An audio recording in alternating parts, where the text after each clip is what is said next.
মেঘনার পাড়ে আমরা এক চাচাকে দেখতে পেলাম, একটু কথা বলবো। আসসালামু আলাইকুম চাচা, ভালো আছেন? ভালো। নাম কি আপনার? আব্দুল হান্নান।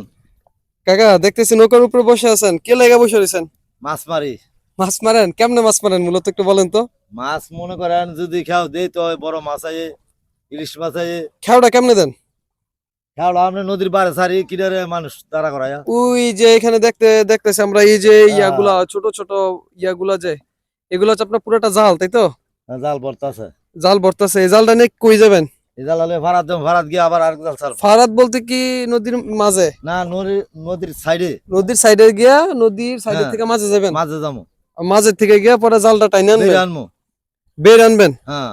এই বেড়াটা কি টানবো। মাছ আইলে টানবেন? টানবো। মাছ আইলে বুঝবেন কেমনে? মাছ আইলে ভাল দিব। মাছ আইলে লাভ দিব? লাভ দিব। এটা কি পরে নৌকা দিয়ে টানবেন নাকি হাতে টানবেন? না, হাতে টাইলে কাছাড়া তুলি। হাতে টেনে কাছারে তোলেন? জি। একটু আগে একটা মনে হয় টানছিলেন, মাছ আইছে? না, একটা মাছ আইছে। শুধু একটা মাছ? কি মাছ আছিল? এটা এই পোয়া মাছ, বড় পোয়া। বড় ফোয়া মাছ? তো যাক, কত বছর ধরে এই মাছ ধরেন? প্রায় 20-25 বছর ধরে। 20 থেকে 25 বছর ধরে মাছ ধরেন? জি। কেমন কেমন আসে মাছ? মাছ মনে করেন খাও যদি এই যে আইতাছে সামনে আইলে মাছ আলা দিলে 10,000 15,000 একশো। যাক আলহামদুলিল্লাহ, যখন না আসে একবার খালি। না আসলেও মনে করেন আমরা যে এই জাল যে বাইডা 1,000 টাকা 1,500 টাকা এরকম আই। আর আপনার শ্রমিক লাগে কতজন? শ্রমিক লাগে 10 জন। 10 জন? ওগরে কেমনে টাকা দেন? এবারে যদি আজ সারাদিনে মনে করেন 5,000 টাকা বিড়ি হয় আর 8,000 টাকা নিব।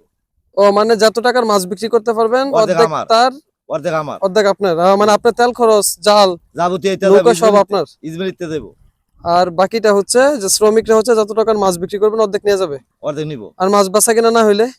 বেচা কিনা হইতো না করে আমরা মানে কিছু হইলে হবে? হ্যাঁ, ওই বই আইলে তো অবশ্যই নিব মাছ। যাক আলহামদুলিল্লাহ, আমরা কাকার পরের আরেকটা খেয়াও দেখবো যে কিভাবে উনি এটা নিয়ে আসে। মানে মাছ আসলে দেখবেন ধরলে। আচ্ছা, ইনশাল্লাহ।